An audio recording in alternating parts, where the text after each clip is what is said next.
Welcome to AP19 news. కుప్పంలో చంద్రబాబు ఓటమే లక్ష్యంగా YCP అడుగులేస్తోంది. ఇవాల్టి సీఎం జగన్ కుప్పం సభ ప్రసంగం ఆద్యంతం కుప్పం చుట్టూనే తిరిగింది. రెగ్యులర్గా స్టేట్ ఫోకస్తో మాట్లాడే జగన్ కానీ ఈసారి కుప్పంకు అందిన పథకాలని చివరి వరకు విడమర్చి చెప్పుకొచ్చారు. కుప్పంకు CBN ఏం చేయలేదని చెప్పే ప్రయత్నం చేశారు. వైసీపీ అభ్యర్థికి మంత్రి పదవి ఇస్తామన్నారు. దీన్ని చూస్తే కుప్పంపై వైసీపీ ఎంత సీరియస్గా ఉందో అర్థమవుతుంది. సోమవారం రేణిగుంట ఎయిర్పోర్టుకు చేరుకున్న సీఎం జగన్ అక్కడి నుంచి కుప్పం చేరుకొని వైఎస్ఆర్ విగ్రహానికి పూలమాలలు వేసి నివాళులర్పించారు. ఆ తర్వాత కృష్ణా జలాలకు పూజలు చేశారు. బటన్ నొక్కి ఆంధ్రనీవా కాలువ ద్వారా కుప్పంకు నీటిని విడుదల చేశారు. కుప్పం బ్రాంచ్ కెనాల్ ద్వారా ఇప్పటికే కృష్ణా జలాలు రామకుప్పం మండలానికి చేరుకున్నాయి. ఈ ప్రాజెక్టుతో కుప్పం పలమనేరులోని 4.2 లక్షల జనాభాకు తాగునీరు అందనుందని అధికారులు తెలిపారు. అనంతరం సీఎం జగన్ మాట్లాడుతూ కృష్ణా జలాలతో కుప్పం చెరువులను నింపుతామని తెలిపారు. 672 కిలోమీటర్ల దూరం నుంచి కృష్ణా నీటిని కుప్పంకు సగర్వంగా తీసుకొచ్చామన్నారు. కుప్పం పలమనేరు నియోజకవర్గంలో సాగు తాగునీటి అవసరాలు తీర్చేందుకు కుప్పం బ్రాంచ్ కెనాల్కు నీటిని విడుదల చేశామని జగన్ తెలిపారు. Kuppam branch canal, Kuppam branch కాలువ పనులు మనమే పూర్తి చేస్తామని, కృష్ణా జలాలు తరలిస్తామని, కుప్పం నియోజకవర్గానికి ఆ నీళ్లు తెస్తామని ఆనాడిచ్చిన మాటను నిలబెట్టుకొని కుప్పానికి ఈరోజు కృష్ణా జలాలు తీసుకురాగలిగాము అని చెప్పి కూడా సగర్వంగా తెలియజేస్తా ఉన్నాను. ఈరోజు మీ బిడ్డ మీ అందరి చిరునవ్వుల మధ్య కృష్ణా జలాలను తీసుకురావడమే కాకుండా ఎలాగో ఇక కృష్ణా జలాలను తీసుకొచ్చాం కాబట్టి ఇక్కడికి ఇక ఈ నీరు ఎలాగో తీసుకొచ్చాం కాబట్టి మరో 2 ప్రాజెక్టులను కూడా మరింత స్టోరేజ్ క్రియేట్ చేస్తూ మరో 2 రిజర్వాయర్ల ప్రాజెక్టులకు సంబంధించిన పనులకు కూడా శ్రీకారం చుట్టే దిశగా దానికి కూడా అడ్మినిస్ట్రేటివ్ శాంక్షన్ కూడా ఇవ్వడం జరిగింది. ఇప్పటికే కృష్ణా జలాలు ఇక్కడ తీసుకురావడంతో దాదాపుగా 6,300 ఎకరాలకు సాగునీరు అందిస్తూ కుప్పం నియోజకవర్గము పలమనేరు నియోజకవర్గంలో దాదాపుగా 110 చెరువులు నింపుతూ ఇప్పటికే అడుగులు పూర్తి కావచ్చాయి. దాదాపుగా 35 ఏళ్లు ఎమ్మెల్యేగా ఉన్న చంద్రబాబు కుప్పం నియోజకవర్గానికి ఏం చేశారని ఈ సందర్భంగా జగన్ ప్రశ్నించారు. ఇన్నేళ్లలో బ్రాంచ్ కెనాల్ పనులు కూడా పూర్తి చేయలేకపోయారని విమర్శించారు. సొంత నియోజకవర్గానికి ఉపయోగపడని చంద్రబాబు రాష్ట్రానికి ఎలా ఉపయోగపడతాడో ప్రజలు ఆలోచించాలని కోరారు. కుప్పంలో తాము గెలవకపోయినా మిమ్మల్ని ఏనాడు విమర్శించలేదని, మీరంతా నా వాళ్ళేనని గర్వంగా చెప్పుకున్నానని జగన్ పేర్కొన్నారు. మీరందరూ చూశారు, మీ అందరికీ కొత్త కాదు. ఇదే కుప్పం నియోజకవర్గానికి 35 సంవత్సరాలుగా ఎమ్మెల్యేగా పనిచేశాడు. 14 ఏళ్లు ఈ పెద్ద మనిషి సీఎంగా కూడా పనిచేశాడు. ఇదే పెద్ద మనిషి చంద్రబాబు 3 సార్లు సీఎం అయ్యాడు. మరి 35 సంవత్సరాలలో కుప్పం బ్రాంచ్ కెనాల్ పనులు కూడా పూర్తి చేయలేకపోయాడు అనంటే 35 సంవత్సరాలు ఎమ్మెల్యేగా ఉండి 14 సంవత్సరాలు ముఖ్యమంత్రిగా ఉండి కుప్పం బ్రాంచ్ కెనాల్ పనులు పూర్తి చేయలేకపోయారు అనంటే, కుప్పానికే నీరు తీసుకొని రాలేదు అనంటే, కుప్పానికే ప్రయోజనం లేని ఈ నాయకుడు వల్ల ఇక రాష్ట్రానికి ఏం ప్రయోజనం ఉంటుందో అందరూ కూడా ఒక్కసారి బాగా ఆలోచన చేయాలని చెప్పి కోరుతా ఉన్నాను. నూతనంగా నిర్మించిన పోలీస్ స్టేషన్ భవనాన్ని ఈరోజు Eluru range IGP GVG Ashok Kumar మరియు కృష్ణా జిల్లా SP అద్నాన్ నయూం అస్మి, అవినిగడ్డ శాసనసభ సభ్యులు సింహాద్రి రమేష్ ప్రారంభోత్సవం చేశారు. మొదటిగా పోలీస్ స్టేషన్ ముందు ఏర్పాటు చేసిన శిలాఫలకాన్ని స్థానిక శాసనసభ్యులు సింహాద్రి రమేష్ ఆవిష్కరించగా పోలీస్ స్టేషన్ను IGP, SP, MLA, ZP chairperson కలిసి రిబ్బన్ కత్తిరించి ప్రారంభించారు. కృష్ణా జిల్లా మోపుదేవి చుట్టుపక్కల అనేక గ్రామాలు ఉండగా వాటన్నిటికీ శాంతి భద్రతలను అందించి స్నేహపూర్వక పోలీసింగ్ అందించాలంటే ఒక సువిశాల పోలీస్ స్టేషన్ ఉండాలనే ఆలోచనతో ప్రజల సమస్యలు తీర్చడానికి అన్ని సదుపాయాలతో కూడిన నూతన పోలీస్ స్టేషన్ను నిర్మించాలనే ఉద్దేశంతో ప్రభుత్వ బడ్జెట్ నుండి కేటాయించబడిన 1,40,00,000 వ్యయంతో నూతన పోలీస్ స్టేషన్ను నిర్మించి ఈరోజు ప్రారంభోత్సవ కార్యక్రమం నిర్వహించారు.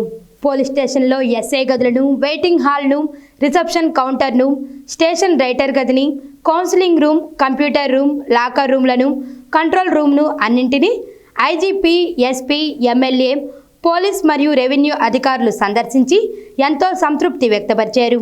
ఐజీపీ మాట్లాడుతూ ప్రజా సమస్యలను పరిష్కరించే నేపథ్యంలో ఈ పోలీస్ స్టేషన్ నిర్మాణం ఇంత అదనపు హంగులతో నిర్మించడం ఎంతో అభినందించదగిన అంశమని, ఈ పోలీస్ స్టేషన్కు వచ్చే ప్రతి ప్రజలకు న్యాయం అందించేలా చూడాలని ఆశిస్తున్నాను అని అన్నారు. మండలంలో నలుమూలలు ఉన్న ప్రజలు, ఫిర్యాదుదారులు చక్కటి వాతావరణంలో వారి సమస్యలను తెలుసుకునే విధంగా పోలీస్ స్టేషన్ నిర్మాణం రూపుదిద్దుకుందని, స్టేషన్ నిర్మాణానికి కృషి చేసిన అందరికీ అభినందనలు తెలియజేశారు. జిల్లా ఎస్పీ మాట్లాడుతూ స్టేషన్ నిర్మాణం గురించి అడిగిన వెంటనే వెనకడుగు వేయకుండా రాష్ట్ర డీజీపీ రాజేంద్రనాథ్ రెడ్డి సహకారంతో ప్రభుత్వ ఆర్థిక నిధులు సమకూర్చి సర్వాంగ సుందరమైన పోలీస్ స్టేషన్ నిర్మాణానికి శ్రీకారం చుట్టి కేవలం 1 సంవత్సర కాలంలోనే శరవేగంగా నిర్మాణాన్ని పూర్తి చేసి పూర్తి స్థాయిలో విధుల నిర్వహణకు అనుకూలంగా స్టేషన్ నిర్మాణానికి సహకరించిన పోలీస్ అధికారులకు ఎమ్మెల్యే జిల్లా పోలీస్ శాఖ తరపున ప్రత్యేక అభినందనలు తెలిపారు.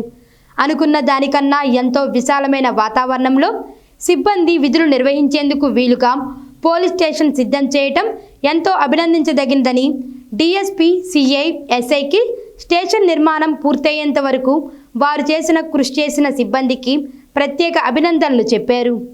ఎమ్మెల్యే మాట్లాడుతూ నూతన పోలీస్ స్టేషన్ భవన నిర్మాణం తలపెట్టిన 1 సంవత్సర కాలంలోనే శరవేగంగా రూపుదిద్దుకొని ఈరోజు ప్రారంభం కావటం చాలా ఆనందంగా ఉందని, జిల్లా ఎస్పీ ఆశయం గొప్పదని, ఎస్పీ ఆశయం వల్లే పోలీస్ స్టేషన్ భవనం త్వరితగతిన రూపుదిద్దుకుందని, ఈ పోలీస్ స్టేషన్ ప్రారంభోత్సవ కార్యక్రమానికి విచ్చేసిన ప్రతి ఒక్కరికి పేరు పేరున ధన్యవాదాలు అని తెలిపారు. అనంతరం ఐజీపీ, ఎస్పీ, ఎమ్మెల్యే, పోలీస్ అధికారులకు శాలువాతో సత్కరించి జ్ఞాపికలను బహుకరించారు. ఈ కార్యక్రమంలో డీఎస్పీలు A Subhash, Abdul Subhan, Ramesh, Challapalli inspector CH Nagaprasad, Avanigadda inspector PV Trinath, Mopidevi sub inspector YVV Satyanarayana, sub divisional ఎస్ఐలు, సిబ్బంది పాల్గొన్నారు. పెడన నియోజకవర్గ టికెట్ జనసేనకు కేటాయించకపోవడంపై ఆ పార్టీలో నిరసన జ్వాలలు రేగాయి. బలుపరి సెంటర్లో సోమవారం జనసేన పార్టీ జిల్లా అధ్యక్షుడు బండ్రెడ్డి రామకృష్ణ దిష్టిబొమ్మను జన సైనికులు దగ్ధం చేశారు. బండ్రెడ్డి తీరు వల్లే జనసేనకు రావాల్సిన పెడన టికెట్ టీడీపీకి కేటాయించారని నాయకుడు ఎస్వి బాబు ఆరోపించారు. పవన్ మాటలు విని వైసీపీ ప్రభుత్వ అరాచకాలపై పోరాడామని, చివరికి చేసిందేమిటని ప్రశ్నించారు.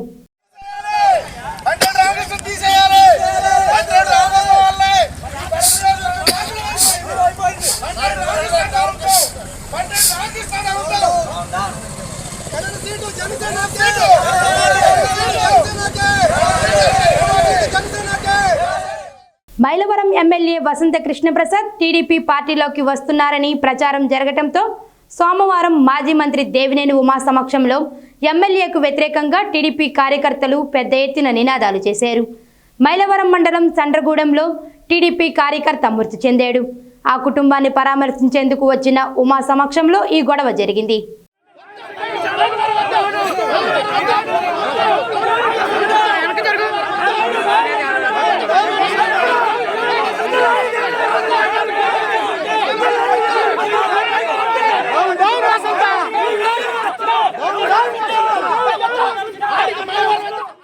మద్యం అక్రమంగా రవాణా చేస్తున్న 5గురిని అరెస్ట్ చేసినట్లు గుంటూరు ఏఎస్పీ వెంకటేశ్వర్లు తెలిపారు.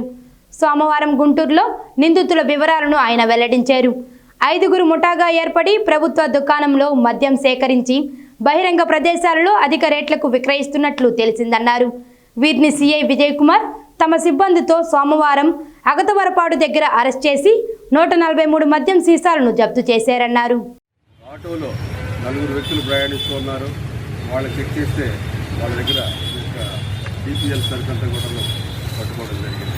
ఇప్పుడు సుమారుగా 3 కేసులు రెడ్డిగా ఉన్నాయి. ఇవన్నీ కూడా 143 బాటిల్స్.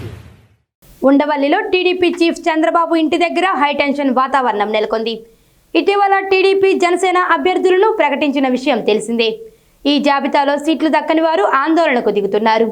తాజాగా తంబాలపల్లి నియోజకవర్గ టీడీపీ ఇన్ఛార్జ్ గొల్ల శంకర్ యాదవ్ తన అనుచరులతో చంద్రబాబు ఇంటి దగ్గర ఆందోళనకు దిగారు.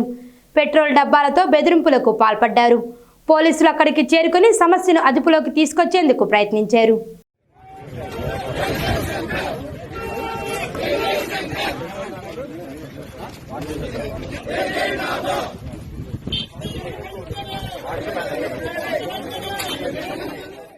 పొన్నూరు పోలీస్ స్టేషన్లో ఆదివారం అర్ధరాత్రి జరిగిన దాడుల నేపథ్యంలో తెనాలి డీఎస్పీ రమేష్ సోమవారం మీడియాతో మాట్లాడారు.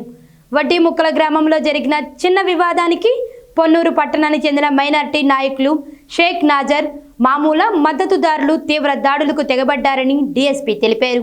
విచారించి దాడులకు కారణమైన వారిపై కఠిన చర్యలు తీసుకుంటామన్నారు. ముందస్తు చర్యగా పికెటింగ్ ఏర్పాటు చేస్తామన్నారు. పోలీసు వైఫల్యం లేదండి. పోలీసు వైఫల్యం వచ్చారు, పోలీస్ స్టేషన్లో ఎస్ఐ మాట్లాడుతున్నాడు. వాళ్ళకున్న ప్రీవియస్ లిస్టులో పోలీస్ స్టేషన్ గొడవపడ్డారు. ఇమీడియట్గా ఉన్న అవైలబుల్ స్టాఫ్తో స్థానిక టౌన్ సిఏ గారు, రూరల్ సిఏ గారు, తర్వాత రూరల్ ఎస్ఐ గారు కూడా వెంటనే దాన్ని కంట్రోల్ చేస్తాం జరిగింది. మరి నేను సబ్ డివిజన్ హెడ్ క్వార్టర్స్ నుంచి నేను వస్తాం. తర్వాత మా తెనాలి ఇన్స్పెక్టర్ మొత్తం స్టాఫ్ కూడా మొబిలైజ్ చేసి మేము వచ్చి సరైన టైంలో సిచ్యువేషన్ మేము కంట్రోల్ చేస్తాం. చందర్లపాడు మండలంలోని ఏటూరులో సోమవారం ఎమ్మెల్యే మండుతోక జగన్మోహన్ రావు గడప గడపకు మన ప్రభుత్వం కార్యక్రమాన్ని నిర్వహించారు. ఇందులో భాగంగా ఆయన ఇంటింటికి పర్యటించి ప్రభుత్వ సంక్షేమ పథకాల వలన కలిగిన లబ్ధిని వివరించారు. రాష్ట్రంలో సంక్షేమ పాలన కావాలంటే వైఎస్ జగన్ను గెలిపించుకోవాలన్నారు. ఈ కార్యక్రమంలో ప్రజాప్రతినిధులు, వైసీపీ నాయకులు, అధికారులు, సచివాలయ సిబ్బంది, వాలంటీర్లు పాల్గొన్నారు.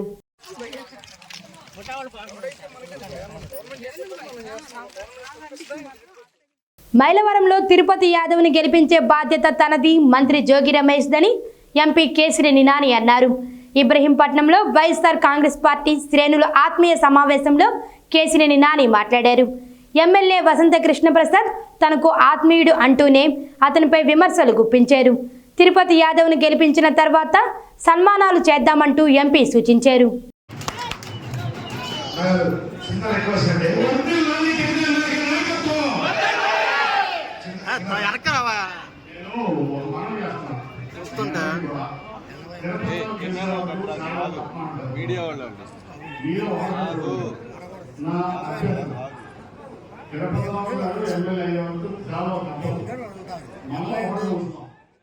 మైలవరం నియోజకవర్గంలో దేవినేని ఉమాతో కలిసి పనిచేస్తానని ఇటీవల వైసీపీకి రాజీనామా చేసిన ఎమ్మెల్యే వసంత కృష్ణప్రసాద్ అన్నారు.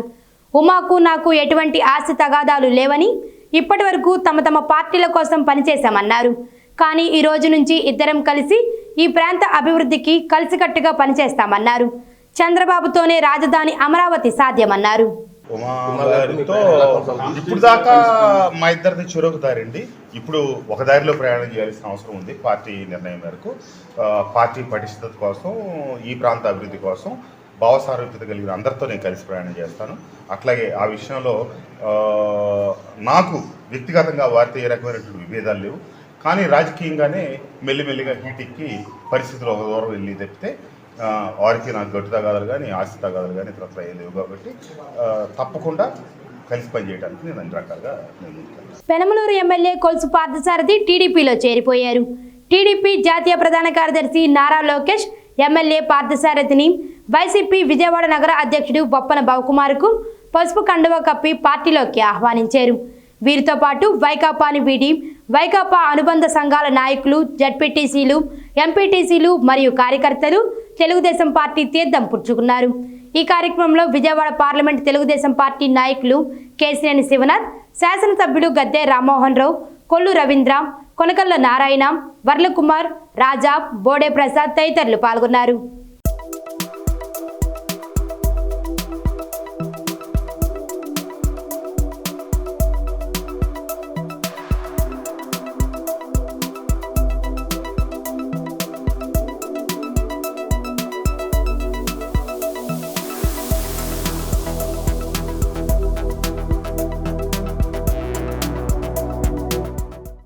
మర్రిపాడులో ఇటీవల చైన్ స్నాచింగ్ కు పాల్పడ్డ 4 ముద్దాయిలను మర్రిపాడు ఎస్ఐ విశ్వనాథ్ రెడ్డి సోమవారం ఉదయం చుంచులూరు క్రాస్ రోడ్డు వద్ద పట్టుకున్నట్లు సిఐ వేణు తెలిపారు. మర్రిపాడులో నిర్వహించిన సమావేశంలో ఆయన మాట్లాడారు. 4 నిందితులను అదుపులోకి తీసుకొని వారి వద్ద నుండి 4 సవర్ల బంగారం, 1 కారును స్వాధీనం చేసుకున్నామన్నారు. ఎస్ఐ విశ్వనాథ్ రెడ్డిని, సిబ్బందిని సిఐ అభినందించారు. నూజివీడు మండలం హనుమాన్ జంక్షన్ వెళ్లే ప్రధానమైన రహదారి వెంబడి రోడ్లు పూర్తిగా ధ్వంసమయ్యాయని మండల సిపిఎం కార్యదర్శి నిమ్మగడ్డ నరసింహ ఆవేదన వ్యక్తం చేశారు. ఈ మేరకు సబ్ కలెక్టర్ కార్యాలయంలో ఆర్టీఓ భవానీ శంకర్కి సోమవారం స్పందన కార్యక్రమంలో వినతి పత్రం అందించినట్లు తెలిపారు. ఇకనైనా రోడ్లను మరమ్మతులు చేయకపోతే ఆందోళన చేపడతామన్నారు. మరమ్మతుల నిర్వహణకు ఆర్టీఓ హామీ ఇచ్చినట్లు నరసింహ తెలిపారు. మీర్జాపురం కాకుండా మెట్టగూడెం దగ్గర కూడా టర్నింగ్లో అప్ అండ్ డౌన్ వల్ల కొత్త వాళ్ళు పాతాళ్ళు కూడా కన్ఫ్యూజన్ అయ్యామానికి గురయ్యి ప్రమాదాలు జరుగుతూ ఉన్నాయి. ఇప్పటికైనా సరే ప్రభుత్వం ఆర్ఎండ్బి అధికారులు వెంటనే స్పందించి అక్కడ మీర్జాపురం కరెంట్ ఆఫీస్ దగ్గర అట్లాగే మెట్టగూడెం టర్నింగ్ దగ్గర ఆ రోడ్డుని సమాంతరం చేయాలి. అట్లాగే ప్రజల ప్రాణాలను కాపాడాలని చెప్పని సిపిఎం పార్టీ ఈ రోజున న్యూజివేడ్ స్పందన కార్యక్రమంలో ఆర్డీఓ గారికి రిప్రజెంటేషన్ ఇచ్చాము. దేశంలో రైతులు పండించే అన్ని పంటలకు గిట్టుబాటు ధర కల్పించాలని రైతు సంఘం ఏలూరు జిల్లా అధ్యక్షులు నిమ్మగడ్డ నరసింహ డిమాండ్ చేశారు. వామపక్షాల ఆధ్వర్యంలో కేంద్ర ప్రభుత్వ రైతాంగ వ్యతిరేక విధానాలకు నిరసనగా సోమవారం నూజివీడు పట్టణంలోని చిన్నగాంధీ బొమ్మ సెంటర్లో ఆందోళన నిర్వహించారు. ఈ సందర్భంగా నాయకులు మాట్లాడుతూ అధిక శాతం ప్రజలు ఆధారపడి జీవిస్తున్న వ్యవసాయ రంగాన్ని కేంద్రం నిర్లక్ష్యం చేస్తోందన్నారు.